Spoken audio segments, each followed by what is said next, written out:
Quero para mim também. Boa noite, radiação. Muito bom estar com vocês nesse feriadão de carnaval, que a gente está aqui junto. Muito bom receber vocês para a gente participar desse segundo episódio da série Reverse, a ideia de mudar o rumo da nossa vida. Antes de falar sobre isso, eu queria começar com uma breve história aqui para a gente contextualizar esse momento que a gente está vivendo do nosso tempo, da nossa cultura, principalmente da cultura brasileira, que é muito marcante na história de todos nós. De alguma forma, em algum momento a gente é alcançado por isso, gostando ou não muito do feriadão. Mas eu estava vendo agora há pouco na internet que o Marcelo Adnet, um cara que a gente gosta bastante, você já deve ter sorrido com as imitações do Marcelo Adnet, você já deve ter se divertido com as sátiras que ele faz do Galvão Bueno, de tantas outras coisas, músicas, paródias. E o Marcelo Adnet foi flagrado, vamos dizer assim, aos beijos com uma mulher no carnaval agora, acho que ontem, né? Porque começou, eu acho, né? Que começou ontem, não sei se começou antes de ontem. E aí é isso aí, flagraram. Pegaram ele. E aí, entrevistaram e falou: não, mas eu não estou mais com a minha ex-esposa. Só que o público não sabe disso. E teve agora uma postagem dessa ex-esposa, falando assim: estou muito feliz, só que não. Bom, problema deles é deles. Como é que fala? Roupa suja se lava em casa. O Marcelo Adnet tem o direito de escolher o que ele quiser da vida dele. A ex-esposa ou a esposa tem o direito de escolher o que ele quiser da vida dele. A menina que ficou com o Marcelo Adnet tem o direito de fazer o que quiser da vida dela. Para mim, nesse sentido, eu não tenho nada a dizer sobre isso. O que eu tenho a dizer sobre isso é o fato de que, de repente, isso demonstra um despertamento natural desse período do carnaval, de que vale tudo. De que pode todas as coisas, um tempo quase que um passe livre que o brasileiro ganha para fazer o que quiser em Salvador, em Fortaleza, em São Paulo, no Rio de Janeiro, nos bloquinhos, aonde ele for se divertir, no clube que ele for se divertir. Por que eu falo sobre isso nesse início e nesse feriadão de carnaval? Por causa do texto que a Paula leu no início. Não se amoldem, não se deixem amoldar, não se deixem serem adaptados aos valores deste mundo, mas transformai-vos pela renovação da vossa mente, que é o culto racional que você entrega a Deus. E aí, ao não ser amoldado a esse tempo e ter um culto racional que transforma a mente, você passa a conhecer a boa, agradável e perfeita vontade de Deus. Eu não sei qual é a relação que você tem com esse feriadão, se é só se divertir no sentido de ir para a praia, ir para o campo, descansar, ou se ao longo da vida, na tradição da sua família, na sua própria tradição, participou dos bloquinhos, das festas. O único ponto de atenção que eu peço para um seguidor de Jesus é a percepção de que é preciso na vida refletir sobre as coisas da vida, experimentar o amor e a graça de Deus e expressar o amor e a graça de Deus. Alguns desses valores que são vendidos e oferecidos nesse período, parece que não são valores que se aproximam da ideia de uma vida que é transformada, de uma vida que passa por um processo de compreensão que a gente tem que ser fiel aos nossos compromissos, que não há, na verdade, na vida adulta, esse tempo da gente pedir licença para a esposa, pedir licença para a família, para se tornar uma coisa num período, porque na nossa cultura é assim que é oferecido. Então, assim, como disse, faz muito parte da tradição do povo brasileiro, da nossa cultura. Mas eu peço que você, a partir da sua própria reflexão, tenha atenção aos valores desse tempo. Assim como em outras festas, talvez eu estaria falando aqui não sobre esses valores de uma sensualidade que por vezes parece que permite tudo, mas eu poderia estar falando de outra festa, dos seus valores comerciais e capitalistas que fazem com que a gente seja monetizado de tal forma.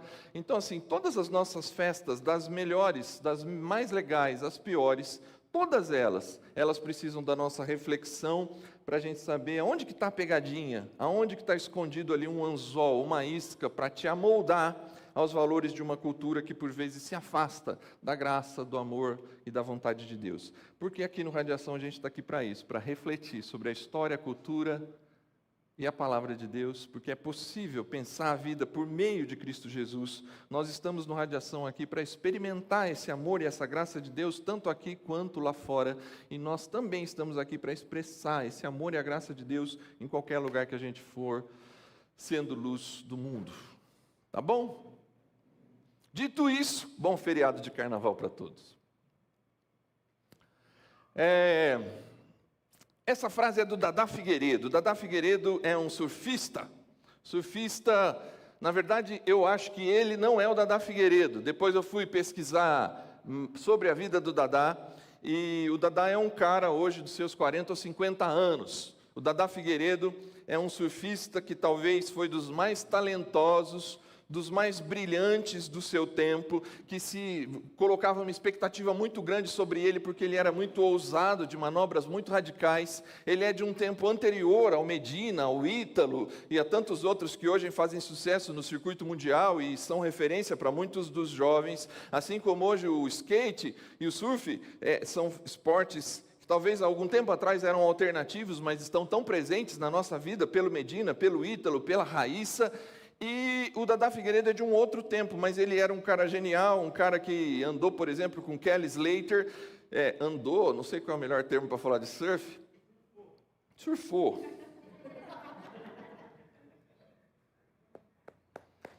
E o Dadá, por que ele não é tão conhecido talvez de vocês?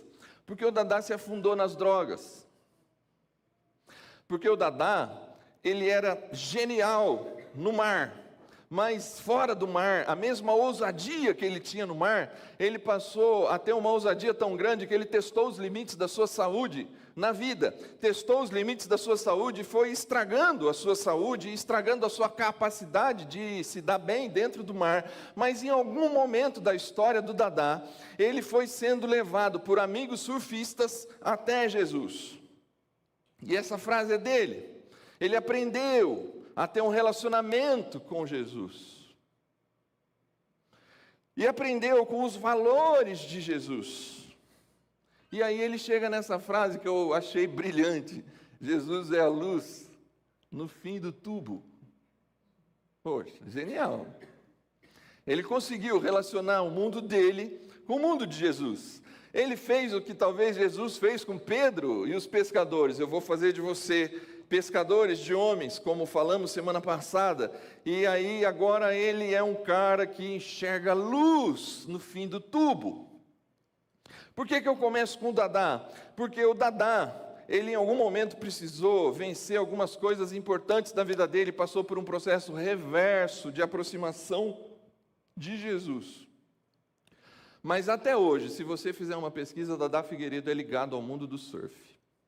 Ele não se afastou do mundo do surf. Os amigos dele são surfistas, a vida dele é baseada em torno do surf, a linguagem dele é uma linguagem de surfista. Veja uma entrevista recente de Dadá Figueiredo, procure. De repente você vai falar: cadê o Jesus é a luz no fim do tubo? Ele fala, se a entrevista é sobre surf, ele vai falar absolutamente sobre surf. E nada mais do que isso. Por que eu começo por aqui quando a gente vai se propor a falar de relacionamentos? Um novo rumo para os relacionamentos. E a gente vai usar aqui o Mateus, o cobrador de impostos, para falar sobre isso. Porque eu quero começar desde já a fazer você refletir que um novo rumo para os relacionamentos talvez não necessariamente seja a proposta de abandonar os antigos relacionamentos, mas de entender como é que a relação com Jesus pode transformar os novos relacionamentos. Será que de repente, tanto eu quanto você, ou o Dadá, Se o Dadá fosse convidado, olha, os amigos surfistas que te levaram para o mundo das drogas, o surf te fez muito mal. Você não pode mais ser um surfista porque agora você segue a Jesus. Será que essa seria uma proposta que traria abundância de vida e transformação real na vida de um homem que poderia agora fazer diferença para aqueles próprios amigos do surf? Essa é a questão que a gente precisa pensar a partir do Mateus. E a gente vai encontrar essa história de como lidar com os amigos, como lidar com os relacionamentos, a partir do momento que eu decido seguir a Jesus. Algumas pessoas, inclusive, não pensam e se afastam da ideia de seguir a Jesus, porque pensam que ao seguir a Jesus vai ter que deixar os seus amigos. Veja esse texto e tire as suas próprias conclusões e a gente vai conversar um pouco sobre ele aqui. Depois disso, mesmo o capítulo 5, que a gente leu a história na semana passada de Pedro, aconteceu 2 curas importantes, milagrosas. Uma delas, Jesus, é aquela que talvez você conheça ou já viu a cena no The Chosen, que um paralítico chega numa casa e essa casa está muito cheia de gente, não é possível entrar na casa. Alguém tem a brilhante ideia de subir com esse paralítico no telhado, abrir o telhado e descer o paralítico no meio da casa onde Jesus está. E Jesus fica tão impressionado da fé daquelas pessoas, e ele cura aquela pessoa naquele momento. E é exatamente nesse ponto que o texto diz: depois disso, Jesus saiu e viu um publicano chamado Levi. Ué, é a história do Mateus ou do Levi? Era muito próprio, nesse período, no tempo de Jesus, que as pessoas tivessem nome duplo, ou um nome e um outro nome, um apelido da qual ele era chamado. Era também muito comum que pessoas que passavam a seguir um mestre, nesse caso específico Jesus, o nome fosse uma indicação da transformação de vida. Então, por exemplo, Simão, da história da semana passada, ele vai se tornar Pedro. Nessa a gente tem, Jesus é quem fala: você não vai ser mais Simão, você é Cefas, você é Pedro. E ele passa a ser chamado de Pedro e o nome Simão vai ficando para trás. Nós não temos essa certeza na história de Levi, mas nós temos absoluta certeza que Levi é Mateus e Mateus é Levi. Levi, o filho de Alfeu. Em alguns evangelhos ele é chamado de Levi, em outros evangelhos ele é chamado de Mateus, e quando aparece a lista dos 12 apóstolos, ele é sempre chamado de Mateus. Portanto, é muito possível que Levi seja o seu nome de nascimento e Mateus seja a forma transformadora que ele passou a ser conhecido ao seguir Jesus. Depois disso, Jesus saiu e viu um publicano chamado Levi sentado na coletoria. Ele era o cobrador de impostos ali do posto avançado da Galileia. Qualquer bem que chegasse do lago, qualquer bem que estivesse vindo do Oriente, passasse por ali, pagava imposto ali. Esse posto de coletoria era um tipo de pedágio. Os moradores daquela região, os pescadores que falamos semana passada, todos eles de alguma forma tinham um contato frequente com Levi, porque ele era o responsável pela coletoria, por cobrar impostos ali na Galileia. Ele é judeu. Sentado na coletoria, Jesus diz a ele: siga-me. Levi levantou-se, deixou tudo e o seguiu. Então Levi ofereceu um grande banquete a Jesus em sua casa. Havia muita gente comendo com eles. Quem estava comendo com eles?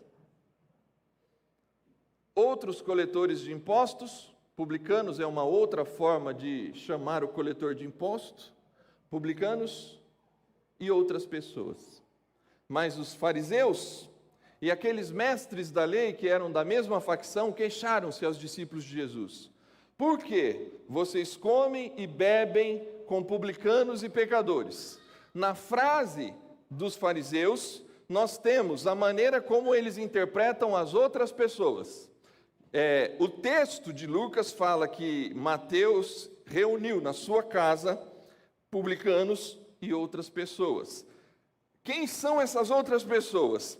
Para os fariseus, por que vocês comem e bebem com publicanos e pecadores? Jesus lhes respondeu: não são os que têm saúde que precisam de médico, mas sim os doentes. Eu não vim chamar justos, mas pecadores ao arrependimento, pecadores à conversão, pecadores à metanoia, pecadores ao reverso, como conversamos no primeiro episódio dessa série.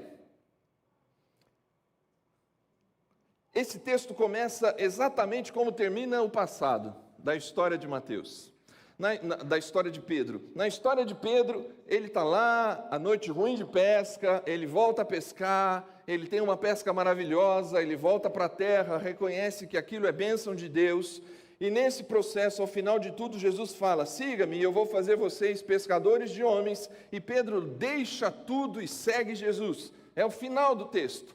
Nesse nosso texto, é engraçado que é no mesmo capítulo, mas Lucas, ele traz a mesma ideia de Pedro para o início do texto. Levi levantou-se, deixou tudo e o seguiu. Por isso que eu acho que o texto de Levi fala muito mais sobre relacionamentos do que sobre profissão. Apesar dele também ter deixado o posto dele na coletoria e nunca mais fosse voltar ali, há uma outra ênfase no texto de Mateus, diferente da ênfase de Pedro, que aponta para os seus amigos, aponta para a realidade daqueles com quem ele convivia, aponta para a própria intimidade e coração, a identidade do Levi. Se você já assistiu The Chosen, você sabe que a série decidiu, por uma licença poética, não dá para afirmar isso em nenhuma hipótese, ao mesmo tempo também que não dá para dizer não é verdade, que o Mateus ele é retratado na série The Chosen como um autista. É muito interessante, se você não conhece The Chosen, a série, agora está na Netflix, vale a pena você conhecer. Ela dá uma visão muito legal dos escolhidos, dos discípulos de Jesus. E o Mateus é um garoto jovem, afastado de todos, distante de todo mundo. Ele não tem boas relações com os outros judeus, e isso, na verdade, é muito possível. Na verdade, é provavelmente que seja verdade, até pela fala dos fariseus.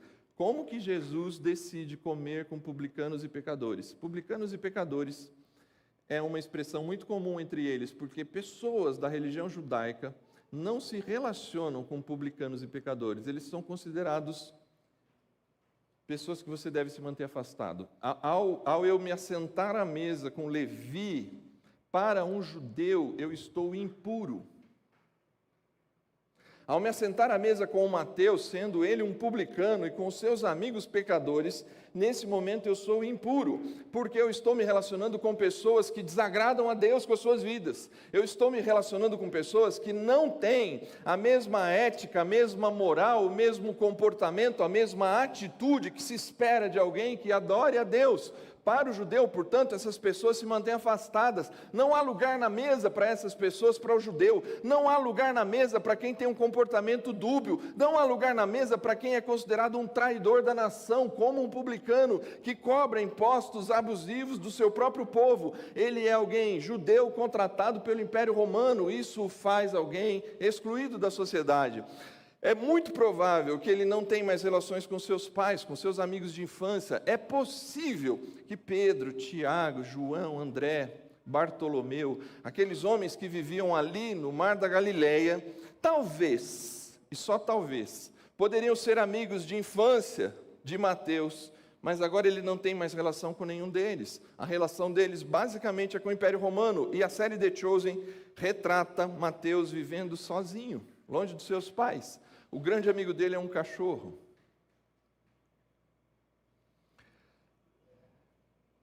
Eu sempre que eu leio esse texto, eu me faço uma pergunta.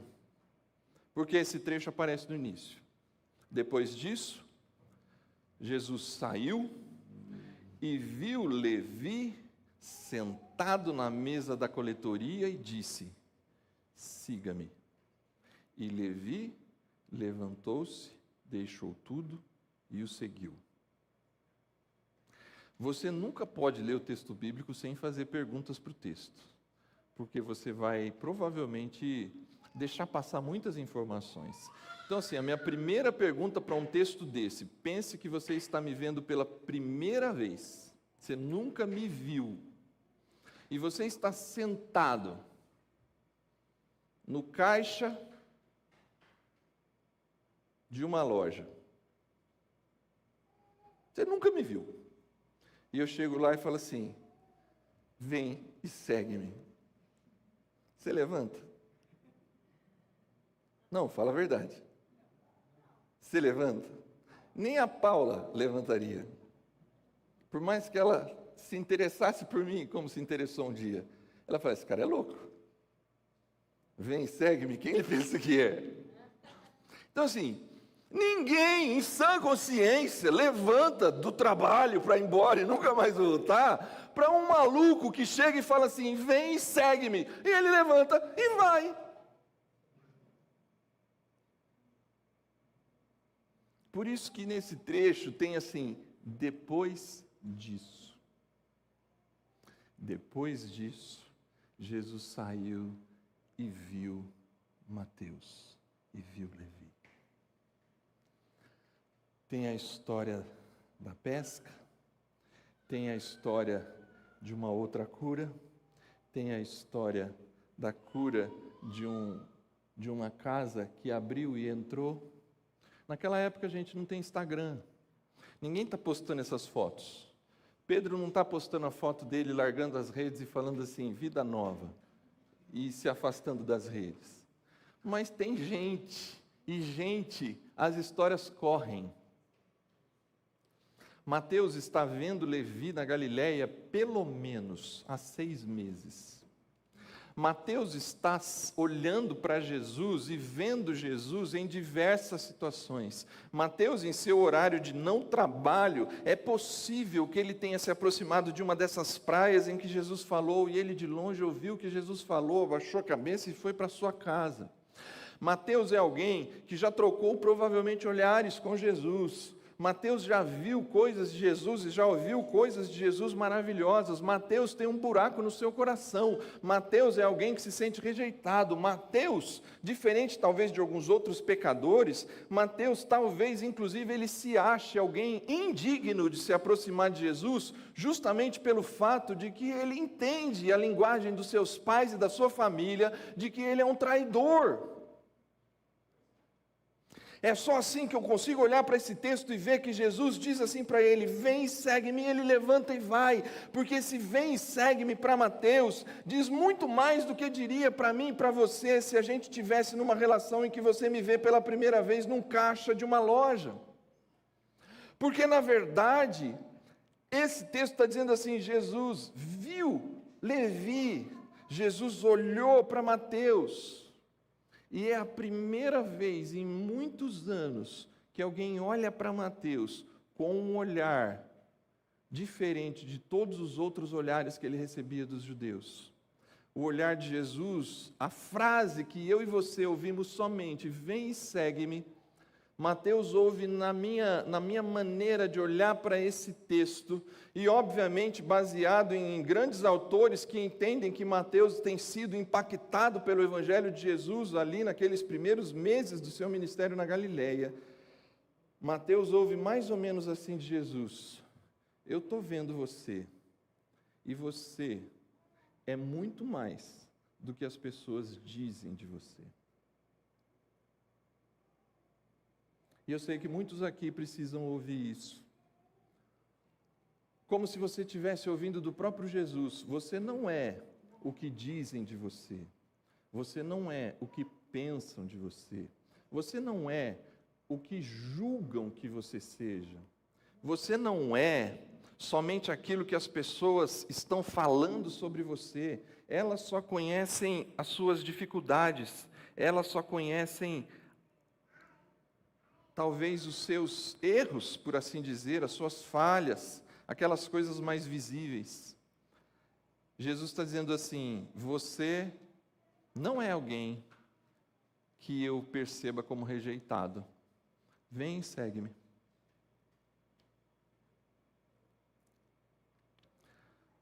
Eu penso que Mateus, naquele átimo de segundo que ele tem para decidir, ele passou na cabeça dele a ideia assim: eu não sou o que todo mundo diz de mim. E Jesus foi no fundo do meu coração, ele identificou quem eu realmente sou. É aqui que acontece o reverso na relação de Jesus com Levi, com Mateus.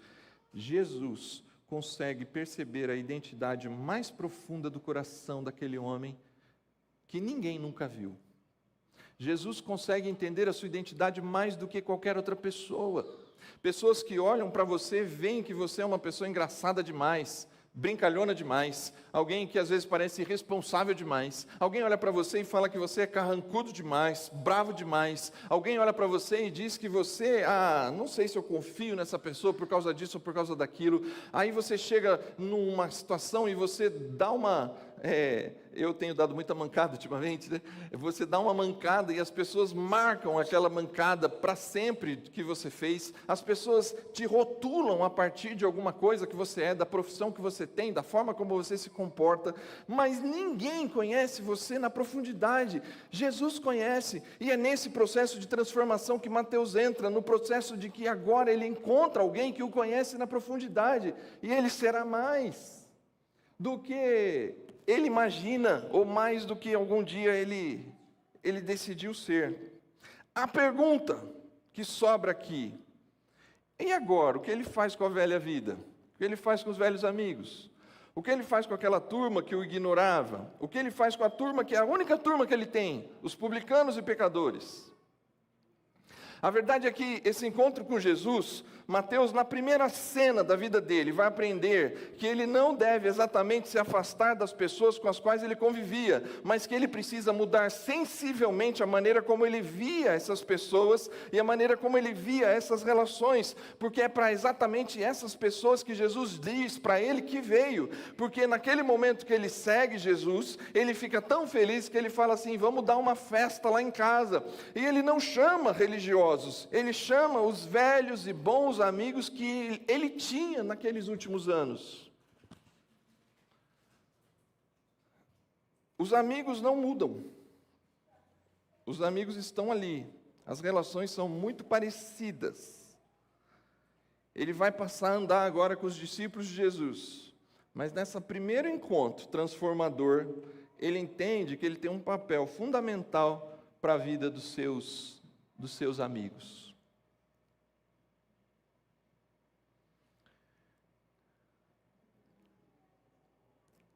Eu preciso que você entenda a partir desse texto que as relações elas começam e terminam em você. É a maneira como você se enxerga que determina as suas relações. Presta atenção no que eu estou te dizendo. É a maneira como você se enxerga que determina as suas relações. Não é a maneira como os outros te enxergam, não é a maneira como os outros te julgam, mas é a maneira como você assimila tudo isso que está acontecendo com você. E para que você não entenda errado, eu não estou querendo dizer que você é o centro das atenções, que o universo gira em torno de você, que a maneira como você vê você mesmo é o que é importante, que você precisa se autovalorizar, que se você não se valoriza, ninguém te valoriza. Não é isso que eu estou falando. Eu estou dizendo que as relações começam e terminam a partir da visão da sua própria identidade. Jesus viu e chamou. Nesse momento, Mateus, ele passa a olhar para si mesmo com uma nova identidade. Ele não é mais Levi, ele é Mateus. Ele não é mais um coletor de impostos, afastado, traidor e distante de todo mundo. Ele passa agora a entender que ele faz parte, ele pode se assentar à mesa. Ele muda a maneira dele enxergar, a maneira como ele vê os seus relacionamentos. Ao estar com aqueles seus velhos e bons amigos, ele já não mais se deixa moldar por aquilo. Porque se a gente é altamente dependente dos lugares que nós estamos, nós vamos sempre nos adaptar. Estou com dificuldade com o microfone hoje, vocês estão vendo, né? Não, ele só prendeu aqui, agora soltou. Pronto.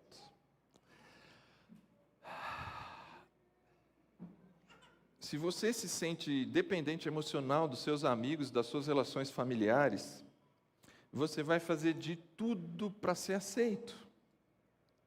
Se você se sente inferiorizado, você vai fazer de tudo para ser aceito. Se você acha que porque as pessoas te julgam, então assim, é assim que me julgam? Então eu vou ser assim e você pior. É isso que acham de mim? Então eu vou ser assim e você pior. Então é isso que vocês esperam de mim? Então aguarda que vocês vão ver. Essa identidade, ela é baseada na maneira como você deixa que os outros montem em você, mas ela começa em você, e você vai fazer as suas relações a partir disso. Nessa mudança que ele passa com Jesus, ele entende que a sua identidade não é de um traidor, ele sabe que a sua identidade não está baseada naquilo que ele faz, ou nos erros que ele cometeu ou comete. Ele é filho de Deus, é possível que ele se sente à mesa, é possível que ele faça parte da mesa. Eu preciso que você entenda que essa mudança de identidade não começa em você se autovalorizando, mas começa em você na medida em que você entende a identidade que Jesus tem para os seus filhos, e o amor que Jesus tem para os seus filhos. Então, nesse momento,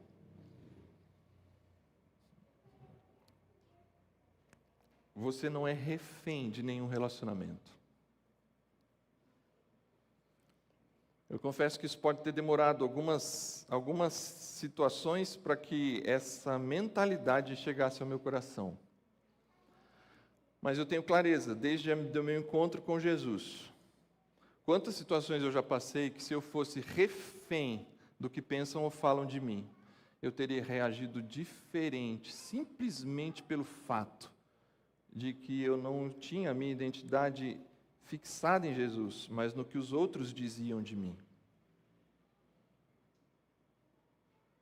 Eu não esqueço, na minha formatura de universidade, em que eu já era um seguidor de Jesus, e que eu não ia nessa festa.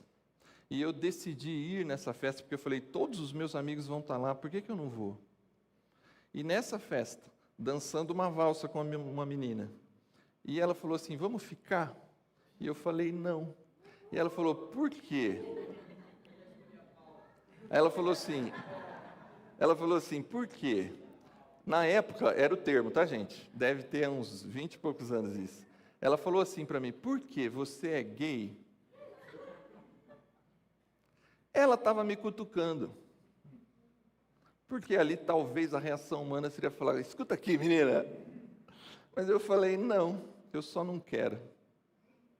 Não mudou, não me abala alguém me chamar de algo que eu não sou. Não me abala alguém dizer algo que talvez aquela situação mostra e que, de repente, eu não vou me deixar dominar por aquilo que dizem de mim.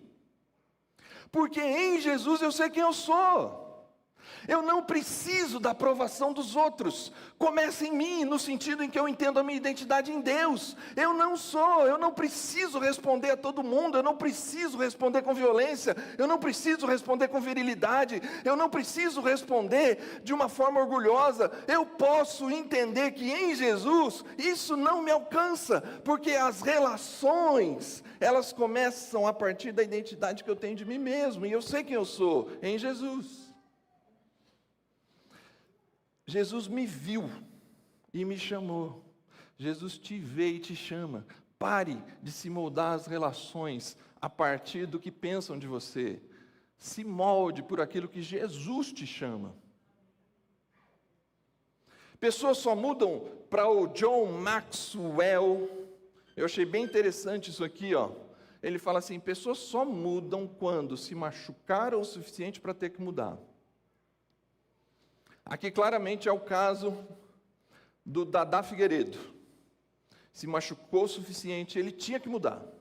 Vem o suficiente, se sentem inspiradas a mudar. Parece que esse é o caso do Mateus. Mateus viu tanto naqueles dias que o texto fala assim, depois disso, ele seguiu Jesus. Então assim, ele se sentiu inspirado. A identidade mudou por uma inspiração que Jesus disse para ele no seu chamado. Pessoas mudam quando aprendem o suficiente e querem mudar.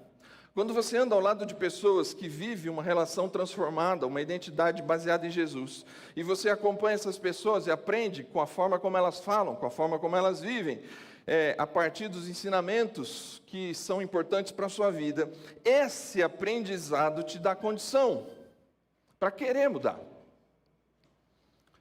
E pessoas mudam quando recebem o suficiente para ter forças para mudar. Há uma mulher, Cris Junqueira, do Nubank, que ela tem uma fala dela que ela era agnóstica. mas ao perceber o tanto que ela era uma pessoa abençoada na sua família, com seus filhos, nos seus negócios, ela passou a acreditar em Deus. Ela passou a entender que não é possível que não tenha alguém acima de mim.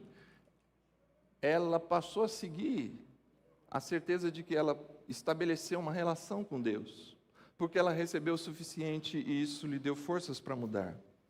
Alguns de nós nos machucamos muito, mas ao invés de entender que a gente precisa mudar, a gente só cria raízes de amargura. Não deixe que as raízes de amargura te impeçam de mudar. Alguns de nós vemos algumas coisas acontecendo na vida dos outros. Vemos as curas, vemos as vidas mudadas, vemos situações diferentes, e depois disso, Jesus chega até nós. Só que a gente tem um coração assim, o nosso olhar para isso é um olhar de inveja. O nosso olhar para isso é um olhar de, talvez como Mateus em algum momento, isso não é para mim. Isso que é muito legal que aconteceu na vida do Júnior e da Paula, isso que é muito legal que aconteceu na vida do Renato e da Cris, isso que é muito legal que aconteceu na vida de fulano e beltrano, isso não é para mim. E você está vendo as coisas, mas não se sente inspirado para mudar. Não deixe que a inveja e não deixe que achar que você é indigno demais faça com que você não avance para a mudança.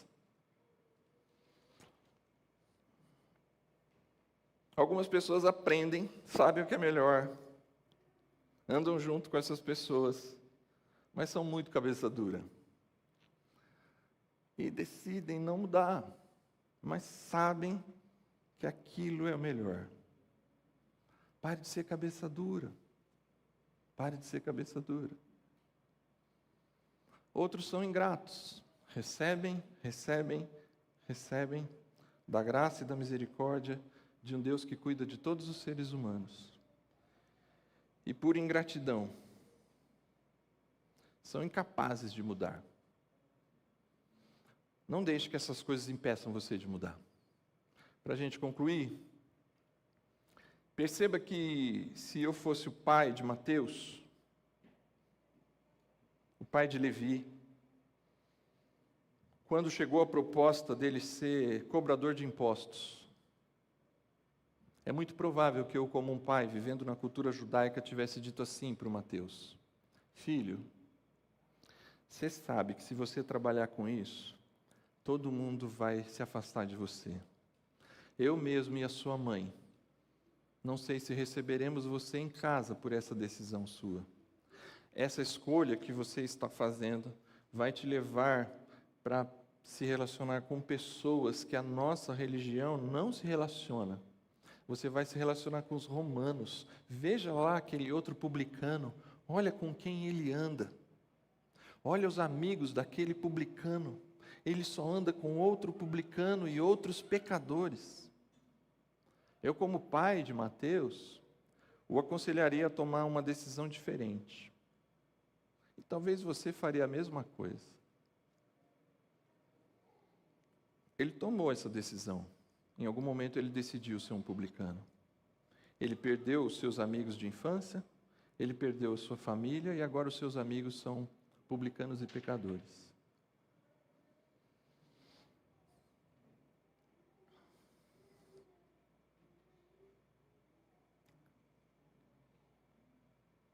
As antigas decisões podem ganhar novos rumos. Em sã consciência, conhecendo Jesus, você agora não precisa se afastar das suas amizades. É bem verdade que talvez algumas dessas amizades por um bom tempo poderiam mesmo ficar distantes, mas o que eu preciso que você entenda é que Levi agora oferece um grande banquete. Quem está lá? Os seus velhos amigos, das suas antigas decisões, mas agora com um novo rumo. Levi oferece um grande banquete. E a grande diferença desse novo banquete é que Levi levou para esse banquete o seu grande e novo amigo, Jesus. As suas antigas decisões podem ser permeadas por Jesus, e você não precisa necessariamente se distanciar delas. Aliás, são esses velhos e bons amigos que precisam de você. É a sua família, São os amigos do seu trabalho. São as pessoas que te abraçaram quando ninguém te abraçou. Aquelas pessoas que talvez agora não tenham a sua fé. Aquelas pessoas que por algum motivo alguém diz assim: mas você ainda convive com essas pessoas? Mas você não disse que agora está indo numa igreja? E por que você continua ainda comendo e bebendo com elas? Porque essas pessoas fazem parte do seu ciclo de relacionamento. Porque esse texto não começa com deixou tudo e o seguiu. Mateus deixou tudo e seguiu Jesus, e estava com os mesmos velhos amigos. Porque nesse dia, Mateus aprende a lição-chave do Evangelho de Jesus. Jesus diz para essas pessoas que questionam Mateus e questionam a mim e a você de nos relacionarmos com todo tipo de pessoas. Jesus diz assim: eu não vim chamar os justos, eu vim chamar pecadores à conversão. Em outras palavras, o que Jesus está dizendo é mais ou menos assim, algo que Paulo vai dizer em Romanos, capítulo 3, quando ele escreve essa carta aos Romanos: não há um justo, nenhum sequer, que não careça do amor, da graça e da bênção de Deus. As pessoas que se sentem justas acima dos outros, elas são tão carentes do amor de Deus quanto as pessoas mais baixas da sociedade. Jesus não veio para os perfeitos, Jesus não veio para os sãos, Jesus não veio para aqueles que acham que não precisam do amor e da graça de Jesus. Jesus não veio para aqueles que se sentem autossuficientes. Jesus veio para quem reconhece os seus erros e falhas. Jesus veio para quem entende que precisa do seu amor e da sua graça. Eu vim chamar pecadores ao arrependimento. Nesse sentido, a melhor pessoa que está aqui dentro, a pessoa mais justa que estiver aqui dentro,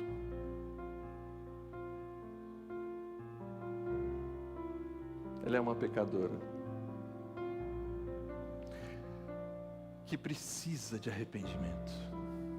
Nesse sentido, a pior pessoa que estiver aqui dentro, que estiver com a vida mais escondida, cheio de coisa errada que ninguém está sabendo, indigna, nem devia estar aqui. Por que eu vim? Porque Jesus chama para a mesa pessoas como eu e você. O justo diante de Jesus é um doente que precisa de cura. O pecador diante de Jesus é um doente que precisa de cura. Pessoas que precisam da graça e do amor de Deus, pessoas que precisam da transformação. Mateus entendeu que quando se fala de relacionamentos, a transformação não é exatamente deixar as pessoas para só se relacionar com justos, mas sim viver entre as pessoas, comer e conviver com essas pessoas, mas agora numa nova perspectiva, na perspectiva de alguém que leva para onde for Jesus, que não se deixa dominar pelo que dizem, mas sim está ali com Jesus, sendo luz do mundo e ajudando essas pessoas a se sentirem aceitas, se sentirem incluídas, se sentirem parte da família de Deus, porque não há ninguém que não caiba na mesa de Jesus. Se há um reverso necessário, o rumo natural é você, diante das suas amizades, no seu trabalho, no seu emprego, no seu bairro, a tendência é a gente se moldar e ser igual, falar as coisas que todo mundo fala, ser como todo mundo é, zoar como todo mundo zoa. A gente se molda para ser aceito.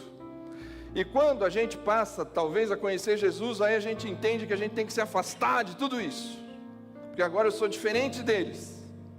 Esse é o rumo natural. A gente se protege.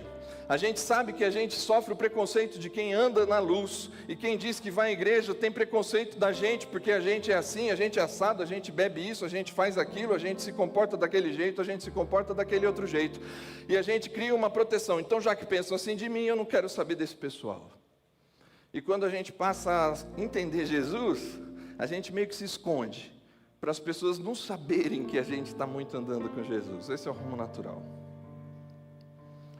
Qual o novo rumo para quem ouve o chamado de Jesus assim, vem e segue-me?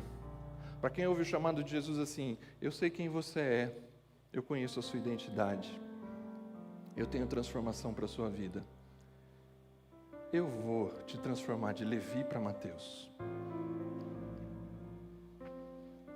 A gente vai aprender que Jesus nos convida a se aproximar das mesmas pessoas que a gente se relacionava.